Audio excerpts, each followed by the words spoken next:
Hello government officers, welcome to Virutcham TNPSC. இந்த வீடியோ எதை பற்றி பார்க்கலாம் அப்படின்னா, குரூப் 4 எக்ஸாம் வந்து 12 ஜூலை வந்து நடக்க போகுது. ஸோ அதில் எல்லாருக்கும் தெரியும், இந்த குரூப் 4ல் வந்து தமிழில் வந்து உங்களுக்கு 100 கொஷின் கேட்க போகிறாங்க. மேக்ஸ்லேருந்து 25 கொஷினும் ஜிஎஸ்லேருந்து 75 கொஷின்ஸும் வந்து கேட்க போகிறாங்கன்றது தெரியும். இந்த தமிழில் இந்த 100 கொஷினில் நீங்கள் குறைஞ்சது ஒரு 90 கொஷினுக்கு மேலேனாச்சும் போடணும். ஸோ அது எப்படி போடுறது அப்படின்றதையும் ப்ளஸ் வந்து அது எப்படி ஈஸியாக உங்களுக்கு புக் வைஸ் படிக்கணுமா இல்லை சிலபஸ் வைஸ் படிக்கணுமா அப்படின்னு சொல்லிட்டு நிறைய பேர் டவுட் கேட்டிருந்தீங்க. ஸோ அதுக்கான முழுமையான விளக்கம் தான் இந்த வீடியோ ஃபுல்லாக இருக்கும். ஓகேங்களா? இந்த வீடியோ ஸ்கிப் பண்ணாமல் பாருங்கள். ஸோ ஃபர்ஸ்ட் வந்து பார்த்திங்க அப்படின்னா, அந்த தமிழில் கேட்கக்கூடிய அந்த 100 கொஷினில் உங்களுக்கு அதாவது பழைய சிலபஸ் படி எப்படி இருந்துச்சு அப்படின்னா, உங்களுக்கு இலக்கியம் அதாவது இலக்கணத்துலேருந்து 33, இலக்கியம்லேருந்து 33, அதுக்கப்புறம் அந்த உரைநடையிலேருந்து 33 கொஷின்ஸ். அந்த ஒரு கொஷின்ஸ் அப்படின்றது வந்து உங்களுக்கு இந்த 3ல ஏதோ ஒன்றில் வந்து வெயிட்டேஜ் அதிகமாக இருக்கிறதுல கேட்பாங்க. ஓகேங்களா? பட் இந்த தடவை எப்படி ஆயிடுச்சு அப்படின்னா, இலக்கணம் அந்த போர்ஷன்லேருந்து மட்டுமே உங்களுக்கு 85 கொஷினும், இலக்கியம் பார்ட்டிலேருந்து ப்ளஸ் வந்து உங்களுக்கு உரைநடை பார்ட்டிலேருந்து உங்களுக்கு வந்து மிச்சம் இருக்க 15 கொஷின்ஸ் வந்து வரப்போகுது. ஸோ அப்போ அந்த 85 கொஷின் அப்படின்றது இலக்கணத்துலேருந்து வருது. அப்போ இந்த இலக்கணத்தை தான் நீங்கள் வந்து என்ன பண்ணணும் அப்படின்னா, அதிகமாக கான்சன்ட்ரேட் பண்ணி படிக்கணும். இப்போ அந்த இலக்கணம் வந்து ஸ்கூல் புக்கில் இருக்கிறது மட்டும் படித்தா எடுத்துக்காட்டும், அதுக்கப்புறம் பின்னாடி இருக்க புக் பேக்குக்கு இருக்க பின்னாடி இருக்கிறது படித்தா மட்டும் பத்தாது.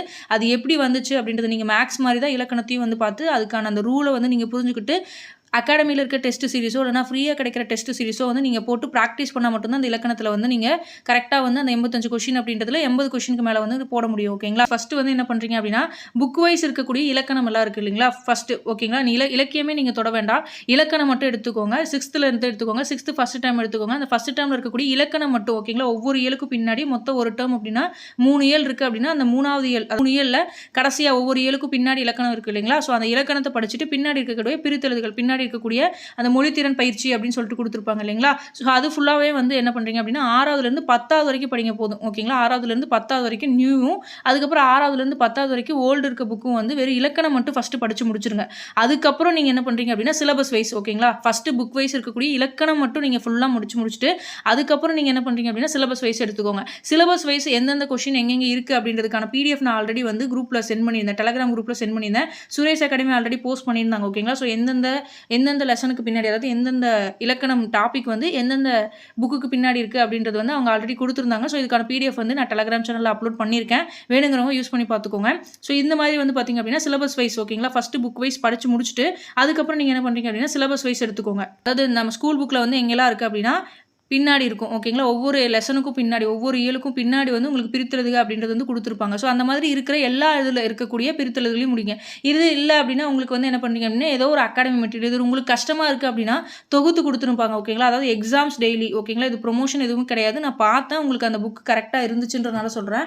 எக்ஸாம்ஸ் டெய்லியில் வந்து பார்த்திங்க அப்படின்னா இலக்கணம்க்கு 2 பார்ட் போட்டிருக்காங்க. ஓகேங்களா? அந்த புக்கு பர்சனலாக நல்லாயிருக்கு. அதுக்கப்புறம் வந்து பார்த்திங்க அப்படின்னா சுரேஷ் அகாடமியோட புக்கும் வந்து உங்களுக்கு அந்த புக்கு அப்படின்றது இப்போ திரும்ப வந்து உங்களுக்கு அப்டேட் பண்ணி கொடுத்துருந்துருக்காங்க. ஸோ அந்த புக்கு வந்து நான் பார்த்த வரைக்கும் அண்ட் படிச்சுட்டு இருக்கவங்கள கேட்ட வரைக்கும் ரிவ்யூ கேட்ட வரைக்கும் நல்லா இருக்குது அப்படின்னு சொல்லியிருந்தாங்க. ஸோ இந்த 2 புக்கு வந்து அதாவது நியூவாக வந்து உங்களுக்கு தேடி படிக்கிறதுக்கு கஷ்டமாக இருக்குது, இல்லைனா புதுசாக புக்கெல்லாம் நான் கலெக்ட் பண்ணணும் அப்படிங்கிறவங்க டேரெக்டாக நீங்கள் அகாடமி மெட்டீரியல் வந்து வாங்கி அதில் இருக்கிறத எந்த ஒரு பிழையும் இல்லாமல் எங்கேயுமே விடாமல் நீங்கள் படிச்சிட்டிங்க அப்படின்னாவே போதுமானதாக இருக்கும். ஏன் அப்படின்னா பிரித்தெழுதுக அப்படின்றது நீங்கள் வந்து உங்களுக்கு அந்த பிரித்தெழுதுக்கான ரூல் என்ன, சேர்த்தெழுதுக்கான ரூல் என்னன்றது தெரிஞ்சுக்கிட்டு கொஸ்டின்ஸ் ப்ராக்டிஸ் பண்ணிங்க அப்படின்னாவே போதும். புக்கில் இருக்கிறது தான் நீங்கள் படிக்கணும் அப்படின்றது கிடையாது. ஓகேங்களா? ஏன்னா வந்து அவங்க புக்கில் இருக்கிறது ஒரு பேஸாக வச்சுக்கிட்டு அவங்க அந்த ரூல் மாற்றாமல் வேறு கொஸ்டின்ஸ் தான் கேட்க போகிறாங்க. அப்படிங்கும்போது நீங்கள் அதுக்கேற்ற மாதிரி படிச்சுக்கிட்டீங்க அப்படின்னா போதுமானது. அந்த ரூல் உங்களுக்கு தெரிஞ்சிருச்சு அப்படின்னா போதும். ஓகேங்களா? ஸோ அப்போ இதில் வந்து என்ன அப்படின்னா பிரித்தெழுதுக, சேர்த்தெழுதுக, அதுக்கப்புறம் சந்திப்பிழை, குறில் நெடில் வேறுபாடு, இது எல்லாமே வந்து பார்த்திங்க அப்படின்னா ஸ்கூல் புக்குக்கு பின்னாடியே 6th ஸ்டாண்டர்ட்லேருந்து 10th ஸ்டாண்டர்ட் வரைக்கும் இருக்கக்கூடிய ஸ்கூல் புக்குக்கு பின்னாடி நியூ அண்ட் ஓல்டு வந்து பார்த்திங்க அப்படின்னா படிச்சுக்கோங்க. ஓகேங்களா? ஸோ இது எல்லாமே வந்து எங்கெங்கே இருக்குன்றத பிடிஎஃப் வந்து இருக்குது, அதுக்கேற்ற மாதிரி பார்த்துக்கோங்க. அதுக்கப்புறம் வேல் சொல் அடிதல், வேர் சொல்லில் இருந்து வினைமுற்று, வினையெச்சம், இது எல்லாமே ரூல் தான். ஓகேங்களா? வினையெச்சம் அப்படின்னா ஊல முடியும், ஈல முடியும். வினைமுற்று அப்படின்னா ஒரு வந்தான் அப்படின்ற மாதிரி முடியும். வினையாளனின் பெயர் அப்படின்னா வந்தவர் அப்படின்னு முடியும். பெயரெச்சம் அப்படின்னா அப்படின்றதுல வந்து முடியும் அப்படின்ற மாதிரி அயர் சொல். அதுக்கப்புறம் தமிழ் சொல், எதிர் சொல் அப்படின்றது வந்து பெரிது சிறிது அந்த மாதிரி வந்து உங்களுக்கு வந்து எதிர்சொல் அப்படின்றது என்ன ஸ்கூல் புக்குக்கு பின்னாடி என்னென்ன எதிர்சொல்கள்லாம் இருக்குது அப்படின்றதும் ப்ளஸ் வந்து பார்த்திங்க அப்படின்னா அந்த சுரேஷ் அகாடமியோட புக் அப்படின்றதுல எதிர்சொல்லுக்குன்னு சொல்லிட்டு 6th-லேருந்து 10th வரைக்கும் கொடுத்துருக்கிறது எல்லாத்தையுமே கம்பைன் பண்ணி கொடுத்துருப்பாங்க. ஓகேங்களா? ஸோ அதுவுமே வந்து நீங்கள் ப்ராக்டிஸ் பண்ணி பாருங்கள். அதுக்கான பிடிஎஃப் வந்து நம்ம டெலகிராம் சேனலில் அவைலபிளாக இருக்குது. அடுத்து வந்து பார்த்திங்க அப்படின்னா செகண்ட் வந்து சொல்லகராதி. இந்த சொல்லகராதியில் வந்து பார்த்திங்க அப்படின்னா இதுவும் அதே தான், எதிர்ச்சொல்கள், அதுக்கப்புறம் ஓரெழுத்து ஒரு மொழி, உரிய பொருளை கண்டறிதல். உரிய பொருள் கண்டறிதல் இதுக்கு நீங்கள் என்ன பண்ணணும் அப்படின்னா உரிய பொருளை கண்டறிதல் அப்படின்றதுக்கு ஸ்கூல் புக்கு இருக்கக்கூடிய இலக்கிய பார்ட் இருக்குது இல்லைங்களா, ஒவ்வொரு இதுலேயும் இலக்கிய பார்ட்டுக்கு பின்னாடி இப்போ ஒரு பாடல் குறுந்தொகை அப்படின்னு ஒரு பாடல் கொடுக்குறாங்க அப்படின்னா அந்த பாடலுக்கு கீழே வந்து பொருள் கொடுத்துருப்பாங்க, ஒரு சொல் கொடுத்து அதுக்கேற்ற மாதிரி பொருள் கொடுத்துருப்பாங்க. அதுதான் உங்களுக்கு உரிய பொருளை கண்டறிதல் அப்படின்றது. ஓகேங்களா, அதாவது என்னன்னா ஒரு பாடல் லைன் வந்து கொடுத்துருவாங்க, அந்த பாடலில் வந்து பார்த்தீங்க அப்படின்னா கொடுத்து ஒரு இடத்துல வந்து டேஷ் அப்படின்றது, இப்போ நசை ஒளியே அப்படின்றது இருக்குது அப்படின்னா நசைக்கு டேஷ் கொடுத்து கீழே அதுக்கு எதிர் சொல்லா இல்லை அப்படின்னா உங்களுக்கு பொருளா அப்படின்றது கேட்பாங்க. ஸோ இதுக்கு நீங்கள் எப்படி படிக்கணும் அப்படின்னா ஒவ்வொரு பாடலும் வந்து படித்து அந்த பாடலுக்கு அதாவது பாடலை ரீட் பண்ணி அந்த பாடலில் இருக்கக்கூடிய பொருள் உங்களுக்கு தெரியணும். ஓகேங்களா, ஸோ அந்த மாதிரி நீங்கள் படிச்சிட்டிங்க அப்படின்னா அதுதான் உங்களுக்கு அந்த உரிய பொருளை கண்டறிதல் அப்படின்றது. ஒரு பொருள் தரும் பல சொற்கள் அப்படின்றது, பொருந்தாத சொல்லை கண்டறிகிறது எல்லாமே வந்து உங்களுக்கு அந்த மொழித்திறன் பயிற்சியில் பின்னாடி இருக்கும். அகரவரிசைப்படி சொற்களை சீர் செய்தல் அப்படிங்கிறது ஆ இ அந்த இதுலையும் காங்கா சானியா அது வரும் இல்லைங்களா, ஸோ அந்த இதுவும் வந்து வரும். இதுவும் வந்து எல்லாமே வந்து உங்களுக்கு அந்த புக்கில் வந்து இருக்குது. ஒரு பொருள் பன்மொழி, இரு பொருள் குறிக்கும் சொற்கள், பேச்சு வழக்கு, எழுத்து வழக்கு, இது எல்லாமே வந்து நம்ம ஸ்கூல் புக்கில் பின்னாடியே இருக்குது. ஓகேங்களா, புக் பேக்கில் இருக்கிறத நீங்கள் நல்லா படிச்சுட்டு அதுக்கான ரூலை படிச்சுட்டு மற்ற அகாடமிக் கொஷின்ஸ் வந்து நீங்கள் டெஸ்ட் சீரிஸ் போட்டு பார்த்தீங்க அப்படின்னாவே உங்களுக்கு கரெக்டாக இருக்கும். ஓகேங்களா, இது எல்லாமே வந்து ஈஸி தான். ஓகேங்களா, இதெல்லாமே ஈஸி தான். மருவு அப்படின்றது எல்லாமே 7th ஸ்டாண்டர்ட் புக்கில் இருக்கும். இது எல்லாமே உங்களுக்கு ஓல்டு புக்கில் இருக்கிறது தான். ஓகேங்களா, அந்த நேற்று மழை பெய்தது அப்படின்றது தான், நேற்று மழை பெய்தது அப்படின்றது தான் நேற்று மழை பெஞ்சது அப்படின்ற மாதிரி கொடுத்துருக்காங்க. ஓகேங்களா, ஸோ இதெல்லாம் நீங்கள் ப்ராக்டிஸ் பண்ணாதான். இதில் பெரிய அளவுக்கு வந்து நீங்கள் உட்காந்து முட்டி மோதி படிக்கணும் அப்படின்றது கிடையாது. உங்களுக்கு அந்த ரூல் தெரிஞ்சு அதை நீங்கள் அப்ளை பண்ணி பார்த்து நிறைய கொஷின்ஸ் போட்டு பார்த்தீங்க அப்படின்னாவே உங்களுக்கு இது ஈஸியாக வந்துடும். ஓகேங்களா, ஸோ இந்த சொல்லகராதி பொறுத்த வரைக்கும் நீங்கள் எஃபோர்ட் போட்டு படிக்க வேண்டியது அப்படின்றது இந்த உரிய பொருளை கண்டறிதல் அப்படின்றது.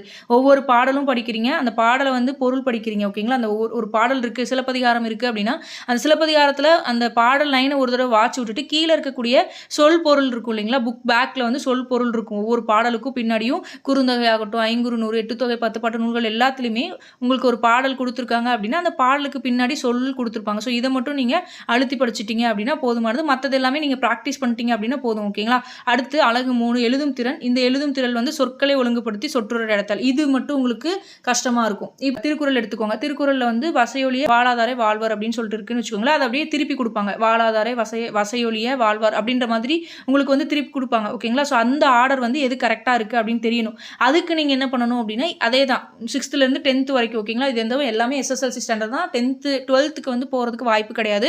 இந்த 6லேருந்து 10 வரைக்கும் இருக்கக்கூடிய புதுசு அண்ட் பழசு இப்போ அந்த புக்கில் இருக்கக்கூடிய இலக்கிய லைன் வந்து பார்த்துக்கோங்க. ஓகேங்களா, இலக்கிய லைன் நீங்கள் ரீட் பண்ணிட்டீங்க, ஒன்ஸ் நீங்கள் ரீட் பண்ணிட்டீங்க, ரொம்ப அதிகமாக படிக்கணும்னு அவசியம் கிடையாது. ஏன்னா இதுலேருந்து ஒரு 2 கொஷின் 3 கொஷின் வரும். ஓகேங்களா, அந்த 2-3 கொஷின் வந்து நீங்கள் ரீட் பண்ணிட்டு அதுக்கான மீனிங் புரிஞ்சுக்கிட்டீங்க அப்படின்னாவே இந்த இது ஈஸியாக வந்து போட்டுடலாம். ஓகேங்களா, ஸோ இது வந்து இப்படி படிச்சுக்கணும் இந்த இதுலையும். அதுக்கப்புறம் அந்த உரிய பொருள் தேர்ந்தெடுத்தல் அப்படின்றது மட்டும் தான் உங்களுக்கு கஷ்டமாக இருக்குமே தவிர மற்றது எல்லாமே உங்களுக்கு ஈஸி தான். ஓகேங்களா, இது எல்லாமே மரபு திணை மரபு இது எல்லாமே ஓல்டு புக்கில் வந்து கொடுத்துருக்காங்க.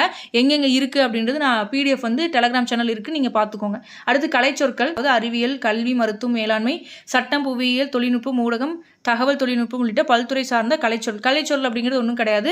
நீங்கள் இங்கிலீஷ் வார்த்தை கொடுத்துருப்பாங்க, அதுக்கு வந்து தமிழ் வார்த்தை என்ன அப்படின்றது தெரிஞ்சுக்கணும். ஓகேங்களா, இப்போ வந்து வாட்ஸ்அப் அப்படின்னா உங்களுக்கு புலனம் அப்படின்றது தெரியணும். அதுக்கு மட்டும் ட்விட்டர் அப்படின்னா அதுக்கு தமிழில் என்ன, இன்ஸ்டாகிராம் இருக்குது அப்படின்னா அதுக்கு தமிழில் என்ன, இந்த மாதிரி வந்து தேவையான விஷயங்கள்லாம் இருக்கும் இல்லைங்களா. ஸோ அதெல்லாமே அறிவியலில் வந்துடும். அது மாதிரி வந்து மருத்துவம் இருக்குது அப்படின்னா மருத்துவத்தில் என்னென்ன ஒரு கருவிகள் இருக்குது அப்படின்னா அந்த கருவிகளுக்கு தமிழில் என்ன வருது அப்படின்றது. புவியியல் இருக்குது அப்படின்னா இப்போ ஜியாகிரபிக்கல் சிஸ்டம் அப்படிங்கிறது இருக்குது அப்படின்னா ஜிஸ் இருக்குது, ஜிபிஎஸ்லாம் இருக்குது அப்படின்னா அதுக்கெல்லாம் தமிழில் என்ன.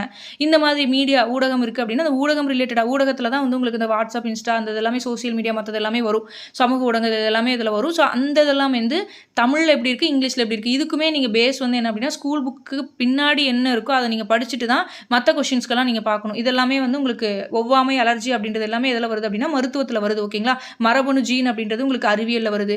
அதுக்கடுத்து கடல் மை, நாட்டிக்கல் மைல் அப்படின்றது வந்து உங்களுக்கு எதில் வருது அப்படின்னா நாட்டிக்கல் மைல் அப்படின்றது உங்களுக்கு தொழில்நுட்பம் அப்படின்றதுல வந்துடும். ஸோ இதெல்லாமே வந்து உங்களுக்கு என்ன அப்படின்னா கலைச்சொற்களில் வருது. ஸோ தமிழுக்கு ஏற்ற இங்கிலீஷ் ஆங்கில சொற்கள் அப்படின்றதும் அதே மாதிரி ஆங்கில சொற்களுக்கு ஏற்ற தமிழ் சொற்கள் அப்படின்றது நீங்கள் தெரிஞ்சு வச்சுக்கணும். அடுத்து வந்து பார்த்திங்க அப்படின்னா வாசித்தல், புரிந்து கொள்ளும் திறன். கொடுக்கப்பட்ட பத்தியிலிருந்து கேட்கப்பட்ட வினாக்களுக்கு சரியான விடையை தேர்ந்தெடுத்தெழுதுக. இப்போ செய்தித்தாள், தலையரங்கம், முகப்பு செய்திகள், அரசு சார்ந்த செய்திகள், கட்டுரைகள் இவற்றை வாசித்தல், புரிந்து கொள்ளும் திறன். இப்போ இதில் எப்படி வரும் அப்படின்னா உங்களுக்கு வந்து கொஷின்ஸ் வந்து இப்போது ஒரு பேராகிராஃப் கொடுத்துருக்காங்க அப்படின்னா நம்ம சின்ன வயசுலலாம் எழுதுவோம் இல்லையா, ஒரு பேராகிராஃப் கொடுத்து அந்த இதில் உங்களுக்கு வந்து புரிஞ்சுக்கிட்டதை வச்சு கொஷின்ஸ் வந்து கேட்பாங்க. ஸோ இதெல்லாமே வந்து நீங்கள் எப்படி அப்படின்னா அகாடமியில் தான் ப்ராக்டிஸ் பண்ண முடியும். ஏன்னா இந்த மாதிரி டாபிக் வந்து உங்களுக்கு ஸ்கூல் புக்கில் வந்து கிடையாது.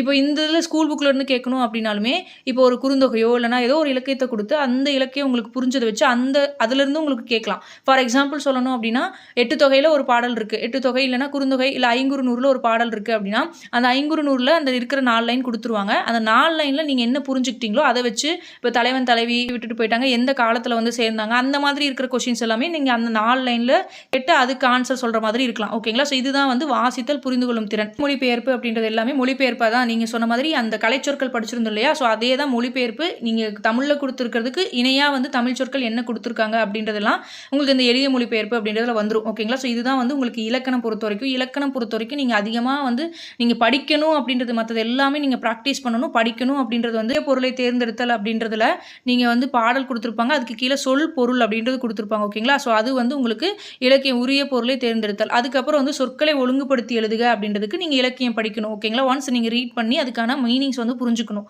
இலக்கியம், தமிழறிஞர்கள், தமிழ் தொண்டு அப்படின்றது எல்லாமே இதில் 20 அதிகாரங்கள் வந்து கொடுத்துருந்துருப்பாங்க. அந்த 20 அதிகாரத்தில் இருக்க குறள்கள் எல்லாத்தையுமே நீங்கள் படிக்கணும். இது போக ஸ்கூல் புக்கில் இருக்கக்கூடிய 6th-லேருந்து 10th வரைக்கும் படித்தா போதும். ஸ்கூல் புக்கிலேருந்து 6th-லேருந்து 10th வரைக்கும் புக் பேக்குக்கு பின்னாடி இருக்கக்கூடிய 2 குறள் 3 குறள் ஒவ்வொரு அதிகாரத்துலையும் கொடுத்துருப்பாங்க. அது படித்து அது இல்லாமல் நீங்கள் இந்த 20 அதிகாரங்கள் வந்து நீங்கள் படிக்கணும். இது போக உங்களுக்கு வந்து 14 கீழ்கணக்கு நூல்களில் உங்களுக்கு என்ன அப்படின்னா அறநூல்கள் கொடுத்துருக்காங்க.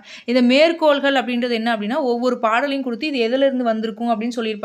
இல்லை அப்படின்னா இந்த பாடலை ஒருத்தர் வந்து பாராட்டியிருப்பாங்க, அந்த பாராட்டினது யாரு அப்படின்ற மாதிரி கேட்டிருந்திருப்பாங்க. ஸோ இந்த மாதிரி மேற்கோள்கள் எதில் இருக்கும் அப்படின்னா இதுவும் வந்து சுரேஷ் அகாடமியோட புக்கில் ஒரு 4 பேஜ் வந்து கண்டென்ட் இருக்கும். அந்த இதில் வந்து அந்த 4 பேஜ் நீங்கள் படிச்சுட்டு நார்மலாக நீங்கள் ஸ்கூல் புக் வந்து இலக்கியம் சும்மா திருப்பி பார்த்துட்டு போனால் நீங்கள் போதும். நீங்கள் அதிகமாக கான்சன்ட்ரேட் பண்ண வேண்டியது என்ன அப்படின்னா இலக்கணம்க்கு நீங்கள் அதிகமாக கான்சன்ட்ரேட் பண்ணணும். ஓகேங்களா? அது போக வந்து பார்த்தீங்க அப்படின்னா இந்த இதெல்லாமே உங்களுக்கு இந்த தமிழ் அறிஞர்களோட தொன்மை, அதுக்கப்புறம் இந்த திராவிட மொழிகள், தமிழ் தொண்டர்கள், இதெல்லாமே வந்து உங்களுக்கு எதில் கவர் ஆயிரும் அப்படின்னா ஓல்டு புக்கில் வந்து ஃபுல்லாகவே இதில் வந்து கவர் ஆயிரும். இந்த 6th-லேருந்து 10th வரைக்கும் இருக்கக்கூடிய ஓல்டு புக்கில் கவர் ஆகும். இது இல்லாமல் நியூ புக்கில் அந்த புக்கு பேக்குக்கு பின்னாடி இருக்கிறது இந்த பெருஞ்சித்தனர் அகாடமியோட அந்த PDF வந்து இருக்குது. ஸோ இதிலேயே வந்து கொடுத்துருந்துருப்பாங்க. இப்போ ஃபார் எக்ஸாம்பிள் சொல்லணும் அப்படின்னா இந்த ஊவேசா இருக்கார் அப்படின்னா 6th-ல் இப்போ நீங்கள் பார்ட் 3ல் வந்து தமிழ்நாட்டில் காந்தி அப்படின்ற ஊவேஸில் ஒரு கண்டென்ட் வந்து சொல்லியிருந்திருப்பாங்க. அதுக்கப்புறம் வந்து 12th EL 4th வந்து இவருக்குனே ஒரு லெசன் வந்து கொடுத்துருந்துருப்பாங்க. ஓகேங்களா? இது இல்லாமல் ஓல்டு புக்லேயும் வந்து பார்த்திங்க அப்படின்னா ஊவேஸா வந்து இருப்பார். ஓகேங்களா? ஸோ இதுக்கும் சுரேஷ் அகாடமியோட புக்குன்னு சொல்லிட்டு ஒரு புக் இருக்கும். அந்த புக் வந்து அதுக்கான PDF-ம் டெலகிராம் சேனலில் இருக்குது, வேணுங்கன்னு டவுன்லோட் பண்ணி பார்த்துக்கோங்க. ஓகேங்களா? ஸோ அதுக்கப்புறம் தேவநாய பாவனார், இந்த பெருஞ்சித்தனார் சொல்லியிருந்தேன் இல்லையா, 6வது புக்கில் தமிழ் கும்மி அப்படின்றதுல வந்து இருந்திருப்பார். 10th EL 1ல் அன்னை மொழி அப்படின்ட்டு எழுதியிருப்பார். ஓகேங்களா? ஸோ இது எல்லாமே நியூ புக் கண்டென்ட்டு. இது இல்லாமல் ஓல்டு புக் கண்டென்ட் இருக்குது. ஓல்டு புக் வந்து இல்லாதவங்க என்ன பண்ணுறீங்க அப்படின்னா புக் வந்து சுரேஷ் அகாடமியோட புக் இருக்கும். ஓகேங்களா? அந்த புக்குக்கான PDF வந்து டெலகிராம் சேனலில் இருக்குது, நீங்கள் அதை வந்து பார்த்துக்கோங்க. ஓகேங்களா? ஸோ இந்த மாதிரி நீங்கள் தமிழ் அப்ரோச் பண்ணி படிச்சிங்க அப்படின்னா உங்களுக்கு வந்து ஈஸியாக வந்து சிலபஸ் கவர் பண்ணுற மாதிரி இருக்கும். ரிவிஷனுக்கும் அதிக டைம் இருக்கும். டெஸ்ட்டு சீரிஸும் வந்து போடுற மாதிரி இருக்கும். ஓகேங்களா? ஸோ நான் சொல்கிறது அதுதான். புக் வைஸ் சிலபஸ் வைஸ் போகணும் அப்படின்னா நீங்கள் ஃபஸ்ட்டு வந்து புக் வைஸ், ஓகேங்களா, ஃபஸ்ட்டு புக் வைஸ் 6th-லேருந்து 10th வரைக்கும் இருக்கக்கூடிய நியூ புக்கு ஓல்டு புக்கு, ஓகேங்களா, நியூ புக்கும் ஓல்டு புக்கும் என்ன பண்ணுறீங்க அப்படின்னா இலக்கணம் மட்டும், ஓகேங்களா, இலக்கண பார்ட் மட்டும் படிச்சுட்டு பின்னாடி இருக்கக்கூடிய புக் பேக் எல்லாம் பார்த்துருங்க. அதுக்கப்புறம் சிலபஸ் வைஸ் வந்து சிலபஸில் என்னென்ன இருக்குது, ஒவ்வொரு வார்த்தையும் வந்து அக்கு வேற ஆணு வேற பிரித்து நீங்கள் வந்து இது இங்கே எங்கே இருக்குது அப்படின்றது உங்களுக்கு தெரிஞ்சிடும். நீங்கள் ஃபஸ்ட்டு புக் வைஸ் போனால் தான் உங்களுக்கு எது எங்கே இருக்குன்றதே தெரியும். ஸோ அப்போ சிலபஸ் வைஸ் ஒவ்வொரு டாப்பிக்காக போயிட்டு கடைசியில் இந்த உரிய பொருளை தேர்ந்தெடுத்து எழுதுகள் அப்படின்றதுக்கும் சொற்றொடரை ஒழுங்குபடுத்தி எழுதுக அப்படிங்கிறதுக்கு மட்டும் இலக்கியம் படிக்கிற மாதிரி வரும். ரிமைனிங் இருக்க அந்த 20 திருக்குறள் அப்படின்ற அதிகாரங்களும் அதுக்கப்புறம் அந்த புக்கில் இருக்கக்கூடிய அந்த ஆசிரியர் வந்து சொல்லியிருந்திருப்பாங்க இல்லையா, ஸோ அதை மட்டும் வந்து கடைசியாக நீங்கள் படிச்சுக்கிட்டிங்கன்னா போதும். ஏன்னா அதில் வந்து 15 கொஸ்டின்ஸ் தான் வருதுங்கும் போது நீங்கள் அந்த ஓல்டு புக்கிலேருந்தே வந்து 15 கொஸ்டின்ஸ் வருதுன்னா உங்களுக்கு நியூ புக்கிலேருந்து 8 கொஸ்டினும் ஓல்டு புக்கிலேருந்து 7 கொஸ்டின், இந்த பாதிக்கு பாதி தான் உங்களுக்கு இம்பார்ட்டன்ஸ் கொடுத்து வர மாதிரி இருக்கும். ஸோ அதுக்கேற்ற மாதிரி வந்து நீங்கள் படித்து நீங்கள் வந்து அதுக்கேற்ற பிளான் போட்டு படிச்சிங்க அப்படின்னாவே கரெக்டாக இருக்கும். ஓகேங்களா? ஸோ இந்த வீடியோ யூஸ்ஃபுல்லாக இருக்கும்னு நினைக்கிறேன். இது மாதிரி நிறைய வீடியோஸ் வேணும் அப்படின்னா கீழே கமெண்ட் பாக்ஸில் வேறு என்ன வீடியோஸ் வேணும்னு கேளுங்க. அதுக்கேற்ற வீடியோஸ் வந்து நான் மேக் பண்ணி கொடுக்குறேன். தேங்க்யூ.